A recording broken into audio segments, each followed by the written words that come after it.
Good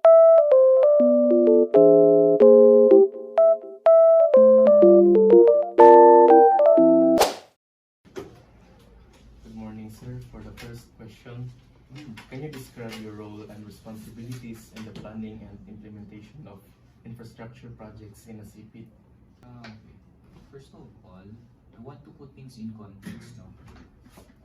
When you say role, our industry focuses on the port planning. No? First of all, what we intend is port development. Pangutana ko sa inyo first, kung sa scope sa inyong research, kaya we put things in context man. It may not be the same for all of us. There are highway engineers, there are kami ang amuang specialization is more on the port projects. So, kung sa man what is the context of our research? Akong makatana ko sa inyo. What is the context of your research? Perspective sa kwan. No, what I mean is, would this be on a general lang kuan? Yes, sir. Yes, sir. Okay, kuan man. Okay, kami may planning and implementation of infrastructure projects. It's not specific kung sa nga klase nga project. Kami din kay naman mo din ang among specialization is port projects. Pantalan. Aware o kabalo ba mo sa ng mga infrastructure sa Pantalan? Mo na mo gusto mapakuanan sa inyo ha. Kung sa scope sa inyong research. Kay kung madto mag DPWH, lahi ko na ilang scope dito sa ilang trabaho. Nasipit naman kung madto ko sa sige. Kung na lang nato as context na lang namo So we here at the Philippine Ports Authority, our main mandate is to provide in the context of engineering. Our mandate here, or functional statement or responsibility of engineers here, is to provide infrastructure specifically for the movement or ease of movement of cargos and vessel. So when I say that, we provide berthing facilities like ports, piers, and wharves. In terms of cargos, we provide cargo sheds, we provide backup areas, and also platforms for equipments to be used in the cargo handling services. In terms of planning,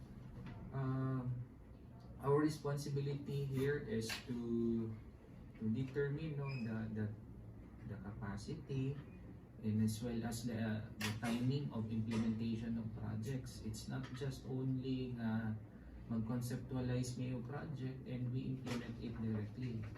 Timing is of an essence man. And sometimes we have also to look into the utilization and sa project. It's not that there are times magod if you implement projects and you have projects, ma-idle lang siya kaya wala pa siya gamit for the time being. So in planning, you have to, in PPA na Philippine Ports Authority na context, we have to determine the capacity of our port with the projected volume, the projected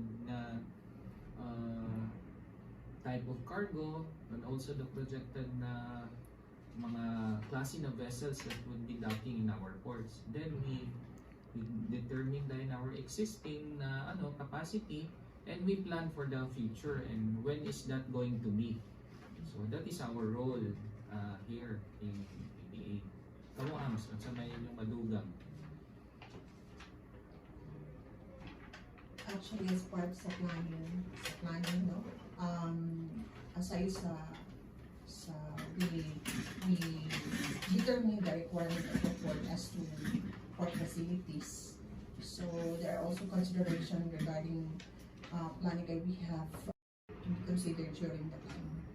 So aside from the mentioned provided facility pertaining to cargos like cargo shed, we have also other building structures that accommodate the requirement as to seaport requirement, which is for the passengers, which is we have our passenger terminal.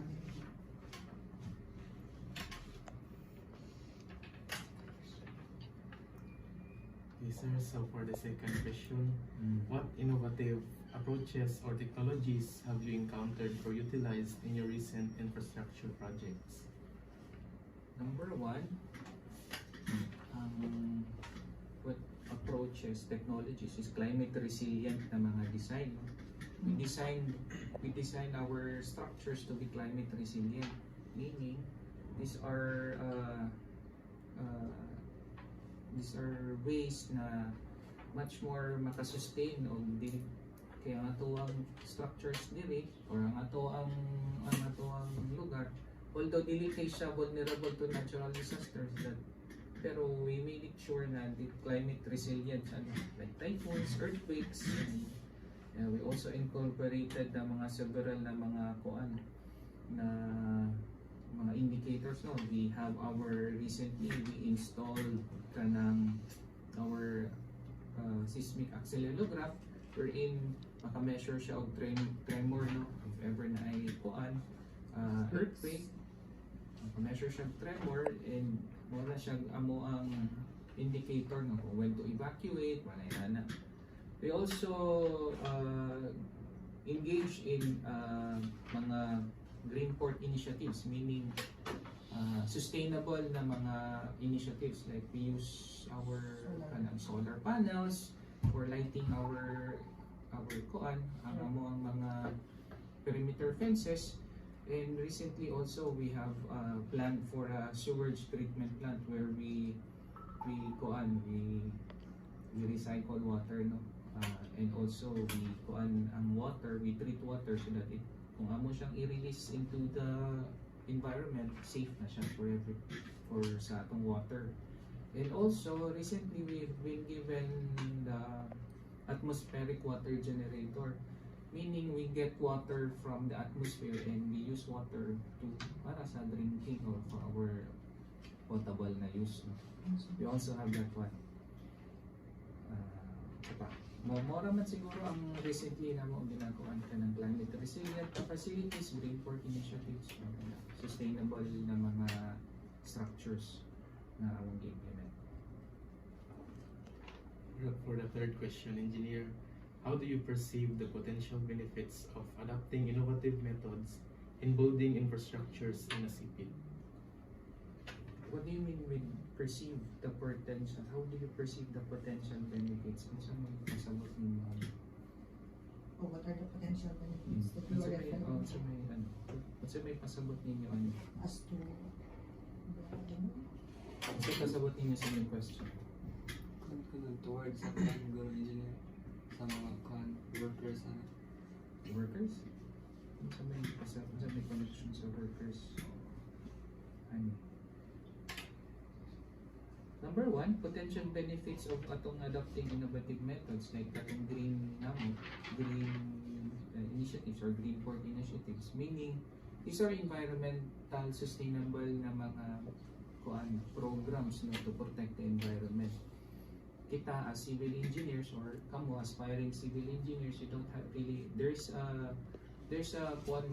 always this confusion and there's always this debate on mag-develop ba ta or ang sa environment, ang impact sa environment. Later on, you would kung mag-engage na mo into civil engineering or prospectively kung mo inyong na course, then you will learn na ay mga environmental impact studies that ang mga port developments would really have severe environmental impacts, like for example kung port roads magubatag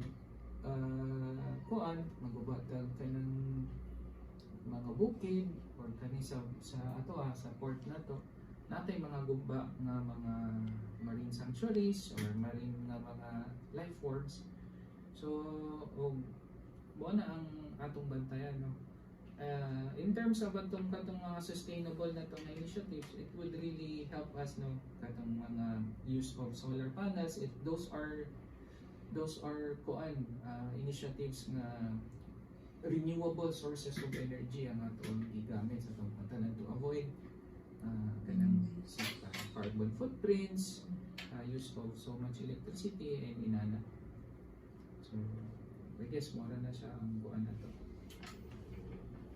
For the fourth question, engineer, what challenges or barriers do you foresee in the adoption and implementation of innovative approaches in infrastructure development? Ang challenge magod when you say adoption of implementation of innovative approaches is number one, budgetary constraints magod. Kami nga naa sa gobyerno, we are really limit or na-limit mi sa unsay budgetary na ihatag sa amo. Even if we have innovations na i-propose to management, it goes through the bureaucracy, no? It goes through the certain mga processes as to the approval, further study, and kanang release sa budget. Mao lang din na ang amo ang problema, no? Ang pag-release sa budget, if na-ay budget na mahatag, then it's good na ma-implement na. For now, inana ang amo na seeing challenges or barriers. Wala naman po nila inakita. No? So far, sa PPA na side, mura man ang amo problema. For the fifth question, engineer, in your opinion, what are the key factors influencing the successful integration of innovative solutions into infrastructure projects in a city? So, sa may pasabot ninyo sa inyong question, kasi na-formulate ani nga question. Leader. Tanaw ko sa basig na nasa kawas.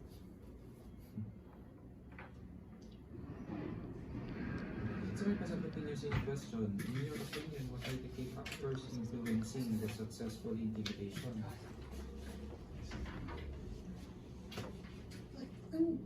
May I ask, in your research, what are those innovative solutions that might be in your research? What are those innovative solutions? Na ano may innovative solutions? Na pwede naman consider to possible. Specific siya. Specific kasi dapat supposed to be. Matter man na siya. Good morning. Oh, sige. Take a seat. Good morning, sir. Morning po.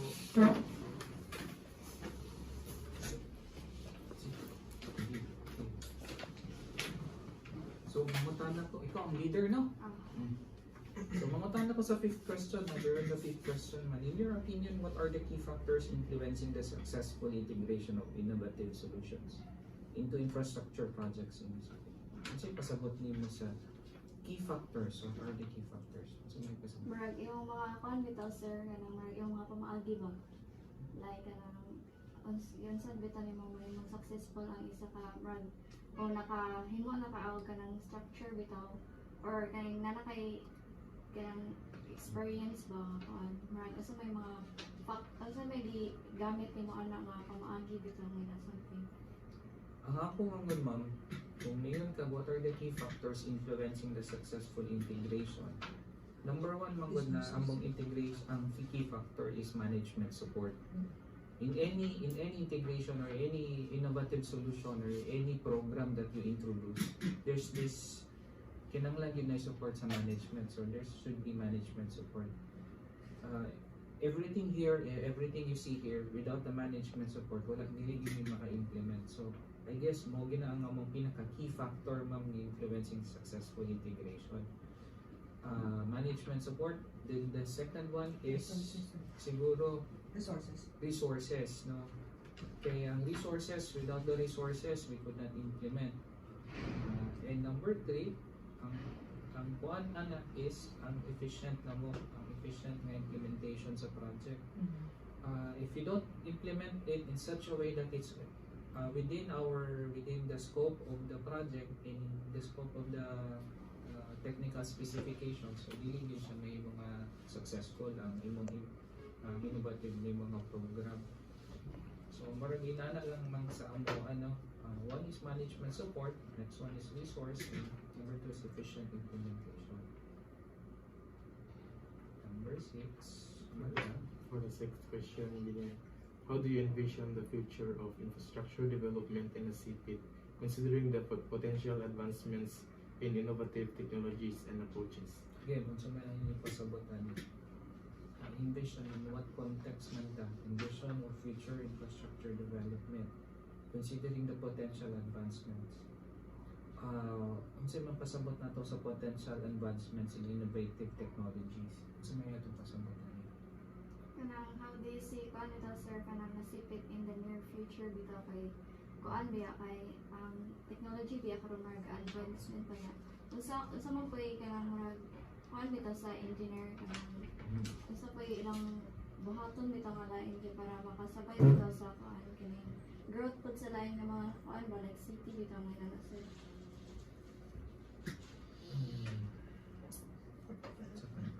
Nag-isip ko og Mary sa inyong kuan kay ay mga ang amo man God is although sakto man kano mag-depend mi sa city but dili man gyud mi siya inana no kay we are in ang amo man God is we are a national agency compare nimo siya sa LGU or a local sige in the future, we envision to expand our port. Ang among expansion, as I've mentioned kanina, is dependent on several factors. Our projected volume, our projected na ship calls, and projected na mga passenger influx. No? Muna siya ang 3 basic na mo na datanawon. Depending on the projected time or projected volume, that would muna siya mag-determine mo sa among timing sa among development. As of now, in the next 25 years or in the next year, we envision mag to expand our port to cater to mga increase in volume like mag-increase ng backup area because there's a need for us na to supplement our existing facilities kaya kadaghan man ang atong mga sasakyan diri kasulod nga mag-load o kanang kargamento no kanang saging nato i-transport na to Manila. So muna ang kuan karon and we also envision to most of our kanang processes to be automated. No, karon manggod one innovation is to automate processes. Although we automate our several processes, naman may cashiering, ticketing, we also have our kuan sa operations, but we envision na tanan-tanan is ma-automate to para ang among service time improve ang efficiency and as well as kanang to be at par with all other global na ports. Although in some ports in Manila, in some ports in Luzon, naka-automate na. But dili pa yun tanan. Here in Nasipit, dili pa man tanan fully automated na ito ang mga processes. Mura siguro na, no? Ang among i-envision is automation ng among to be automated or automated ang itong mga processes. For the last question, engineer, are there any specific examples or case studies of innovative infrastructure projects in a CPIT that you would like to share? So far no, in my stay here bago raman ko doon didn't have any one. Although we have mga master plan or feasibility study, but it focuses more on the expansion and development of the port. In terms of innovative structures, wala pa man may nakakuha. Wala pa man as of now. Wala pa may nakibalan mga case studies sa nasipit. Wala pa. Wala pa po. Thank you. Kasi thank you. Thank you, sir. Nakuha na nato ang ko ta mag-ilan sa mga pangalan ninyo. Proceed naman tayo diretso sa interview. Stella Marela Mora, sir. Si Stella, ikaw. Good morning, sir. I am Aaron Daniel Manzo. I am 17 years old, a member of this research project. Si Spadges. Si ikaw, ma'am. Hello po, my name is Ronaldine A. Maglasa and I am a member of this project. Si Kuan. Sama ni. Katong isa. So basically, yun sa ini siya nga research all about ang inyong Answer. kuan. Civil Engineers Innovative Way in Building Infrastructure. Manong civil engineer man? Mga mag-suggest na topics ang answer sa mga research teacher. Okay. Dagan magiging specialization sa civil Kapag engineering. So, civil engineers, dapat dapat na specialization. may focus asa mo.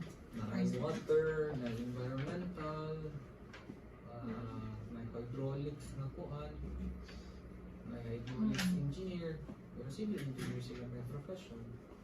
Ay, specialization. Tapos structural engineers mo focuses on structural design. Lalo po itong mga planning na engineers. So bale, ako ang pagsabot, aspiring civil engineers mo yun yung kuha ninyo as kuan sa college ninyo.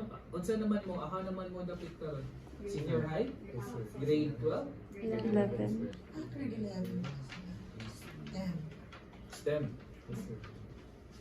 Anong engineering mo? Bio math. Balik ang pangkana ba? Answer. Bio math. Gamay, sir. Ano, hindi na ba pwede ang gamay? Hindi siya pwede ang gamay. Majority of the subjects, civil engineers, math. Okay, magkamog calculus. Mathematics yun. At saka hala, integral or differential.